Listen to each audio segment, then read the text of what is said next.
Hi, how's everybody doing today?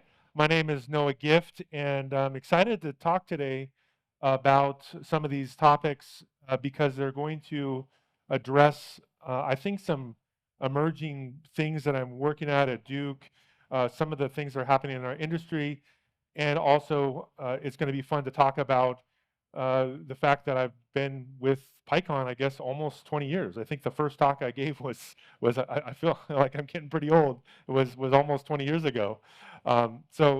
First, let me talk a little bit about my background to just set some stage for the other things I want to talk about. So I started off working in the TV and film industry in Hollywood. My dad had a television production company, so a lot of coders today, were working at, for example, their dad's software company. I just happened to work in TV and film, and it was a really good experience for me to understand the rapid evolution of an industry.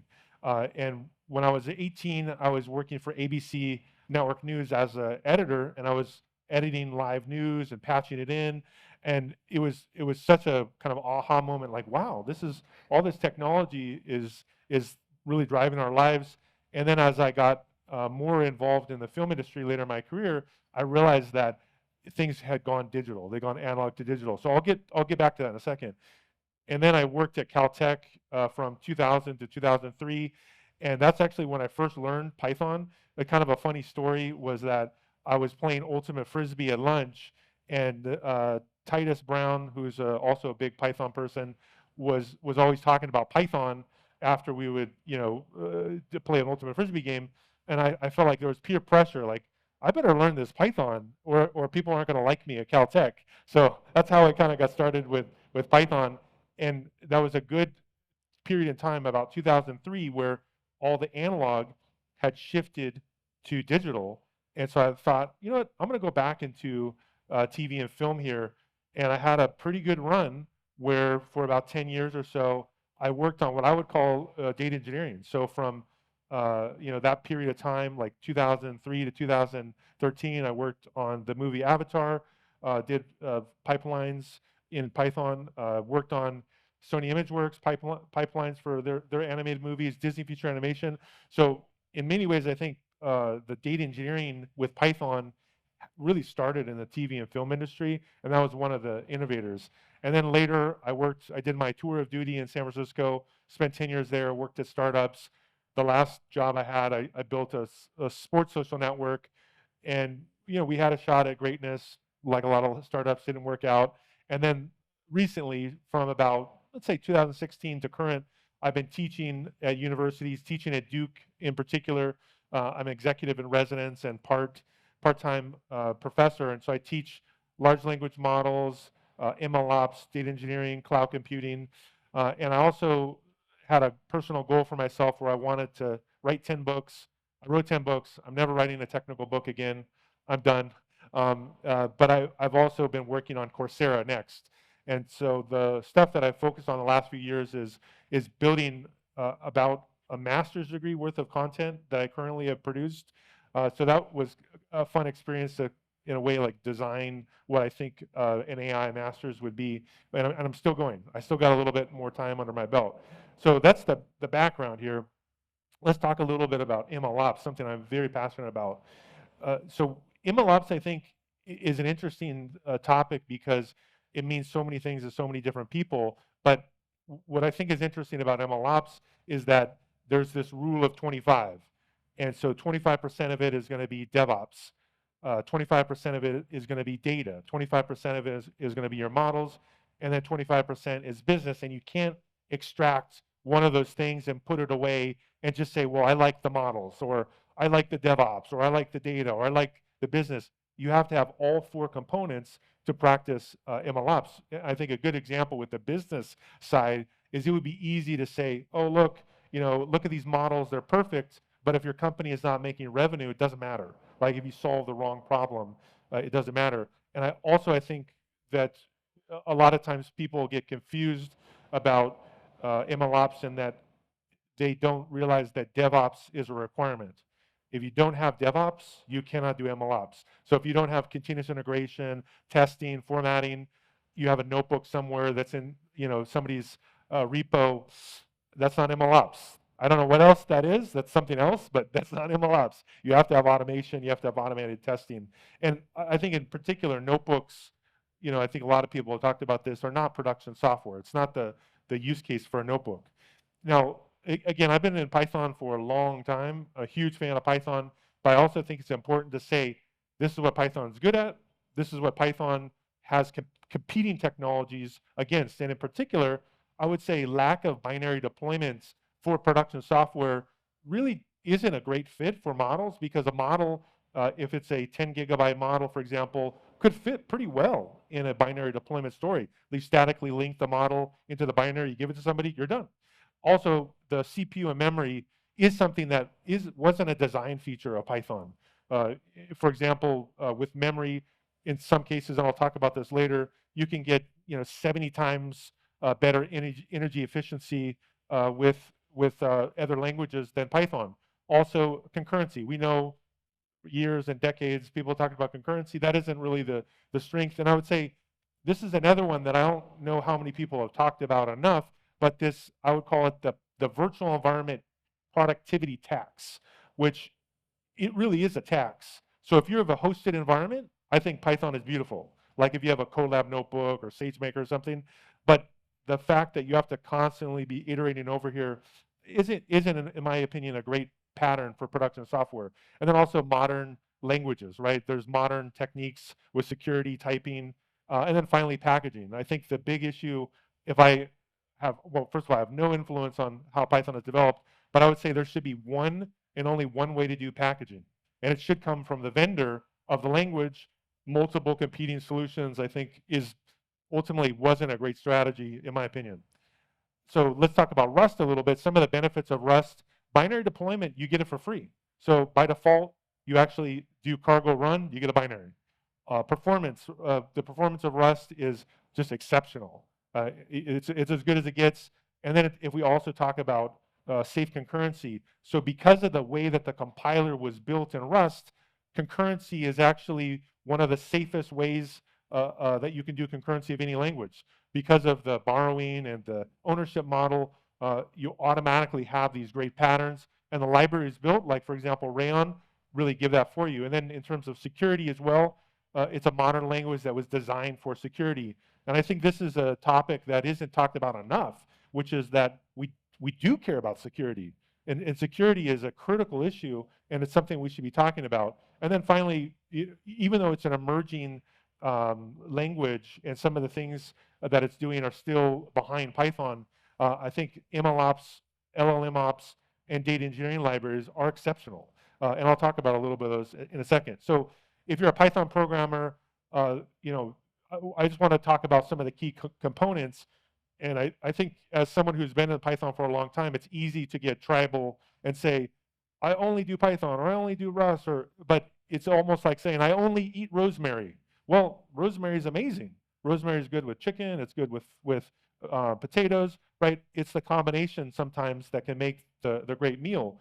And in particular with Rust here, you see that there's a general structure that you get when you create a Rust project. And I think this is something that would be amazing if in the future world of Python, if there was a default tool that could include a general project structure. And I would even say that the directory structure of Rust could potentially be a replacement for Python virtual environments if the language itself installed a packaging solution that was directory based. I think it could be interesting. But I think that's one of the strengths of Rust, is that you get this automatic creation, you get binaries created automatically, project dependencies automatically, and then you get the type and memory safety. And then if you are building for command line interface, for example, I think that's really where Rust has a strength. And in many ways, I wouldn't say this is a competition with Python. It's just a synergy, right? There's a lot of stuff that I'll talk about that Python is exceptional at. Now, let's get to the real problem for a Python programmer, which I'm very sympathetic to. The reason I started programming in Python is that it's beautiful, right? I mean, that's the thing about Python. It's easy to look at. You can think in Python. Like I could have dreams sometimes where I'm just thinking about different language features of Python. Rust is not like that. Rust is ugly. And it actually is like eating your vegetables. Like it is a very awful language to look at when you first start, building it. The syntax is going to be harder. The compiler is just really mean. It's like a bully. It's just constantly like telling you things like, "Hey, what is this? Why are you picking on me? This is really hard." But I think two things that are game changers to me is the one I talked about before, which is the cargo ecosystem. Really is stunningly good, and that's one of the ways that I would say it gets rid of the productivity tax of the Python virtual environment, where it's like, ooh, even if there was no other tools available, the fact that I don't have to say virtual env source, deactivate all this back and forth, or use some other competing tool is amazing. And I think generative AI, it is actually a little bit overpiped, but it is an amazing technology. And for a language like Rust, where the compiler is super mean, hallucinations actually are not as big of a deal with a language like Python, where they are a big deal, right? Because you can have runtime errors. So let's talk a little bit about generative AI. There's a lot of different analogies for generative AI, but I'm going to use the one that I think is a pretty good one, which is like a trampoline for your code. So when I was a teenager, I remember one of my friends had a trampoline, and I was at one point in time trying to do a backflip, and I just could never do it. I just could never do a backflip, and I tried going to the ocean and like, doing a backflip in the ocean. I still was like, I'm too scared. I'm going to hurt myself. And then I went over to the house and they had a trampoline, and I tried it, and I was like, wow, you can actually do a backflip. So it was the acceleration of the tool that let me understand the form, and also I would say get afraid of like seriously hurting myself. That was the real part of the backflip that I was scared about. It was like, whoa, I really don't want to hurt myself. And so it let me, come over the fear of doing this technique that is a little bit dangerous. So I think that's really what generative AI does with a language like Rust. Now, I also want to talk a little bit about something that I experienced as a professor. So I've taught thousands of students to program, and the one that always, I guess, makes my irritation, come up a little bit is this concept of, what do we actually care about? Like, what's useful and like what's useless suffering? And really, at the end of the day, and this is why Python is such a great language, is that it takes logic and it simplifies it in a way that is maybe the simplest possible way you could express an idea in Python. But the problem is that a lot of time when you're teaching a new student about Python, they're not even focusing on the essentials. They're focusing on useless suffering where there is no gain. You're just, irritable. You think that this is the journey that's going to really give you some kind of advantage. So I would say like runtime errors, packaging systems, boilerplate code, logic errors, virtual environments, setting up your development environment is useless suffering, because all of these things are going to be constantly changing with new techniques. And then the other one to be aware of is we have some optional but useful suffering. And so object-oriented programming, that's another beautiful thing about Python. In fact, I would say it's a huge strength, is it's optional. You don't have to do object-oriented programming. A lot of times new programmers, the first thing they do is someone teaches them about classes, and then they start doing multiple inheritance, and then they say like, look, I can't program, I'm a bad programmer. No, you're doing optional suffering that you may need it, you may not need it, but you need to focus on the essentials. So that's my way of saying that generative AI can really harness a lot of the suffering so that it's useful. Now, that's the positive. Now, let me tell you what I think is some of the negative. So I don't know why I'm the only one who's skeptical here of what's been happening in the startup industry, but I like to call it the Ponzi as a service. So you have in the world of Gen AI, you make stuff, we'll just take it. And then in terms of the tech startups, we have all these people who are saving the world. It is kind of strange, isn't it? Is there anybody that has been convicted lately of fraud that wasn't saving the world? It seems like there's a pattern there. And then we also have crypto, which, I think a lot of people are very skeptical of crypto because every time someone does a Super Bowl commercial, there's some kind of bad problem that occurs, and people lose their life savings. So I think if you're saying that you're going to replace money and you have this amount of criminal action, there's something going on there. And then also, if you look at the negative externalities, which I think is not really talked about enough with startups, is that just because you created something like a nuclear power plant and you got the benefit from it, and maybe the people in your town got the benefit, if you take that nuclear waste and dump it down the river, that's a negative externality, right? Other people are getting that nuclear waste and they're not getting any benefit. I think that's gambling, for example. Is that useful? We don't know, right? And then if you look at some of the other things here, there's a lot of synchronization with universities. That's something I see a lot. We also see that maybe some startups change the ownership equity kind of on the fly. And then the big one, and then they push the risk as well to the employees, but the VCs have a portfolio and they have no risk, or essentially no risk. But the big one, and this is the one I would tell a lot of people to look into, is the concept of regulatory entrepreneurship.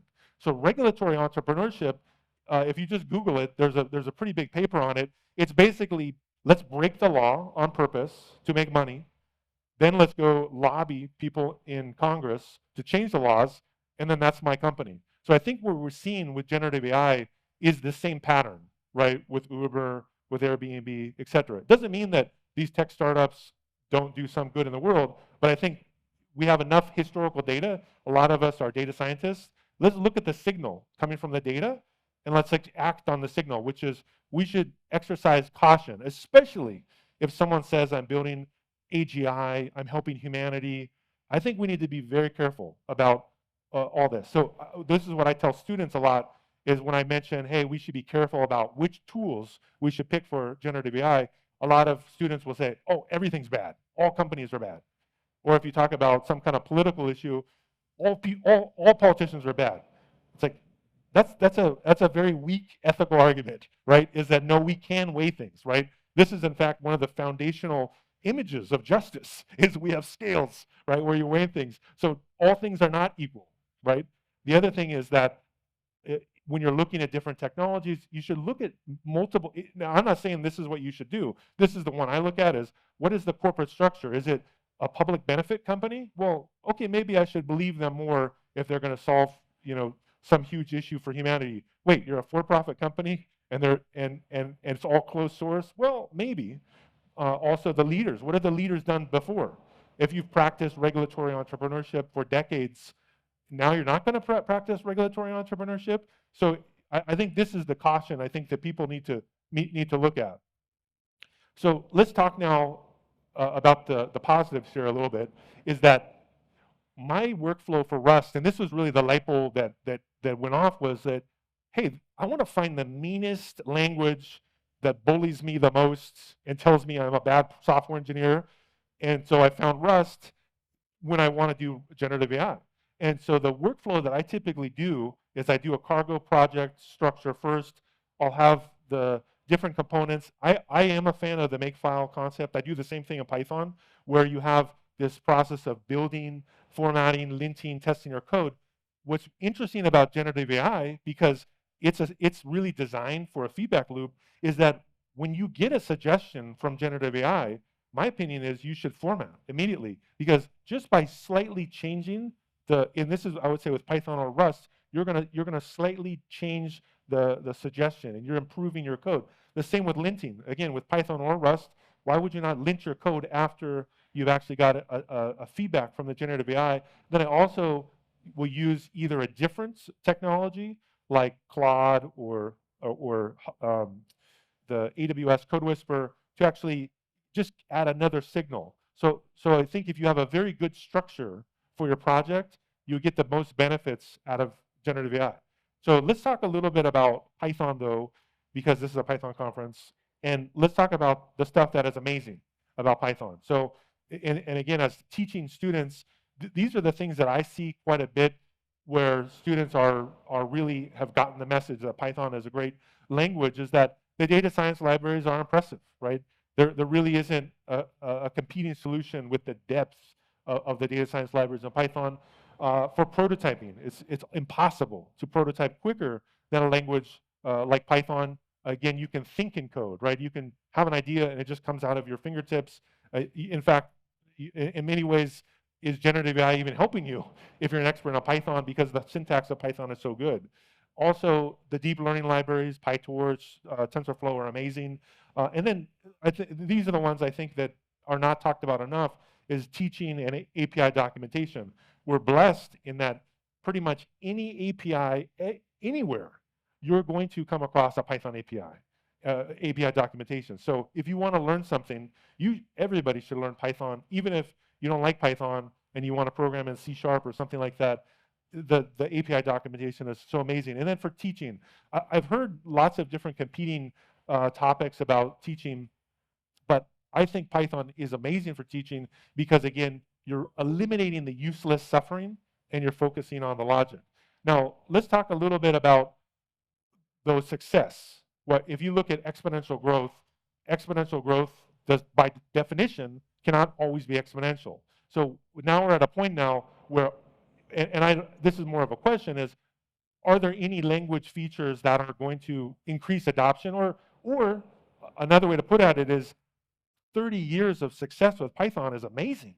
I mean, it's the top language in the world. I mean, why isn't the best good enough, right? I mean, this is an amazing journey that I was a little bit a part of. So, but there's some problems, right? With, should we have true threads, the performance, a little bit, the packaging. So I think it's more of, celebrating the success of Python versus maybe trying to reinvent it and make it a new language. And so I would say it's a good question with any data scientist is when is the peak? When is the peak? And the peak could be everybody in the world that's a programmer knows it. I would say that's a very amazing journey for Python. But what I think would be like a supercharged tool would be to add a little bit of Rust with your Python as well. So let's talk a little bit about mixing Python and Rust here. And this is a pattern. I am obsessed with the command line. I've been obsessed with the command line for almost 25 years. And I think this is a very cool story for Python, which is that you could write computationally expensive code in Rust very easily with PyO3 bindings, link in the .so, and then the library that I like, because I like fancy libraries, is Python Fire. You don't even have to write any code. You can essentially slurp in the Rust code and automatically create a command line tool. I think this is as good as it gets, in my opinion, of like, if you're obsessed with Python, you love Python, but you want to just kind of add some secret sauce to it, I think this is an amazing technique. Now, the other thing we're seeing as well with Python is it's unavoidable. You're going to be using Rust tools in Python. In fact, the obvious one to start off with is the linting. Why would you wait for 60 seconds to lint your code if it could be linted sub-second? And that's what we're seeing with tools like Rough, which is just an amazingly fast linter. The other thing too is that if you're bound not just by CPU, but if you're bound by memory, which is something you're bound with things like AWS Lambda, that's where I think Rust also comes into play, and we see that with things like polars. Okay, so let's talk a little bit about mlops here next, which is the area where I spend the majority of my time. So if you're interested in large language model and putting those models into use, my opinion, Rust is actually the best solution for that. And here's like a really good example is if you wanted to make this ridiculously fast but cheap AWS Lambda and maybe call it in Python, right? You have a command line tool that invokes it. This would be a really cool pattern is you would use something like polars.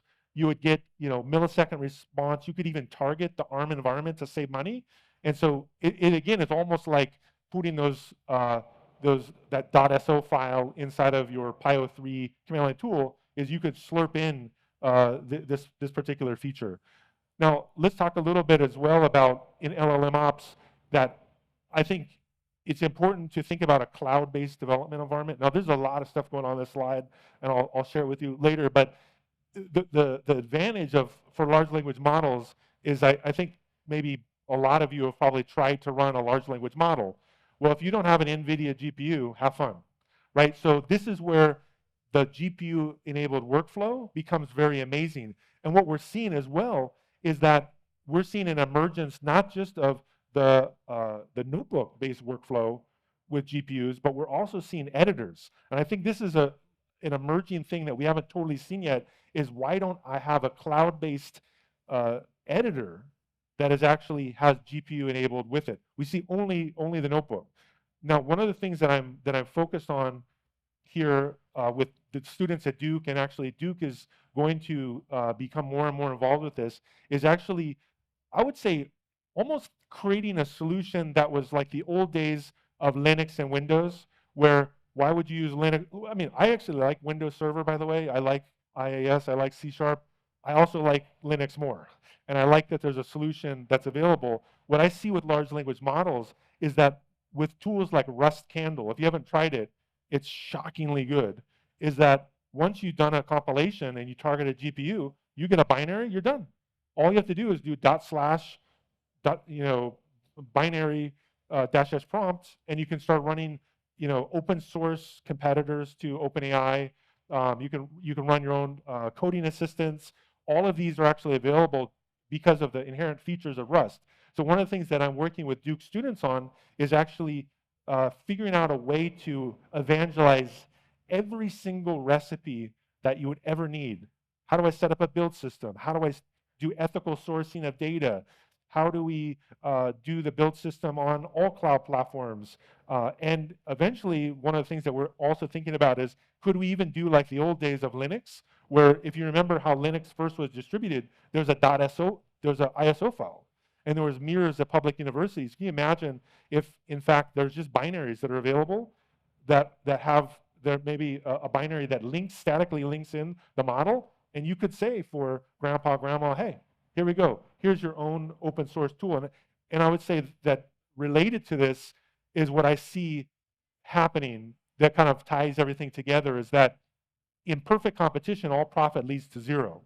And that's why the operating system industry, there was proprietary operating systems. I've used the mainframes, IBM, HPUX, Solaris, etc.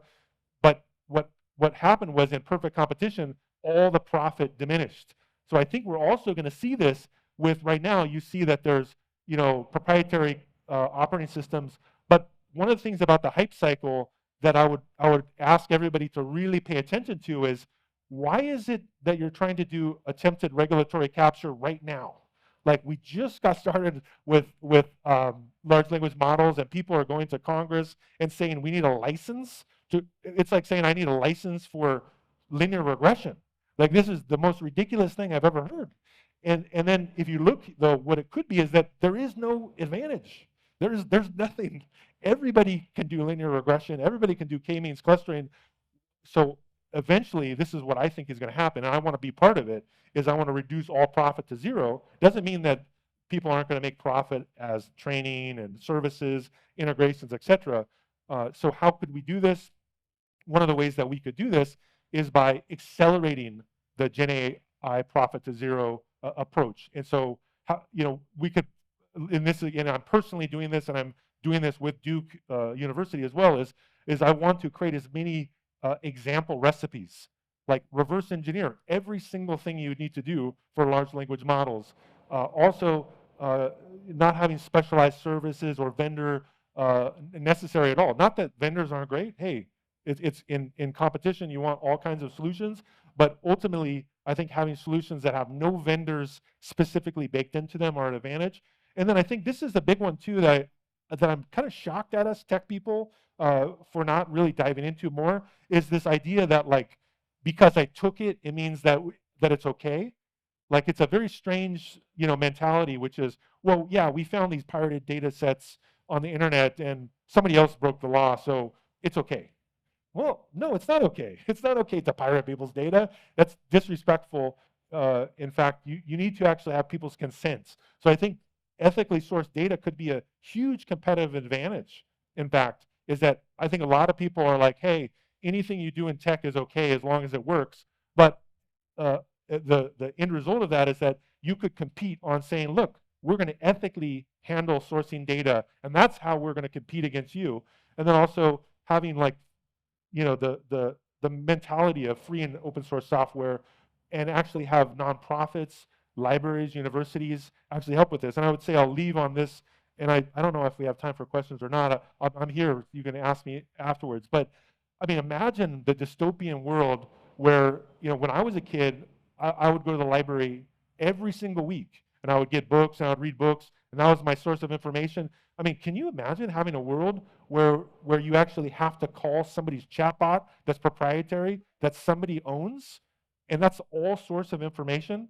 That's a very scary and disturbing world. So hopefully, I think enough people go, look, we actually can do these things ourselves. We don't need, not that all people that are doing proprietary technology are bad people, but that I don't see the future being a great future if there's a chatbot that somebody controls, and that's how all information is propagated throughout humanity.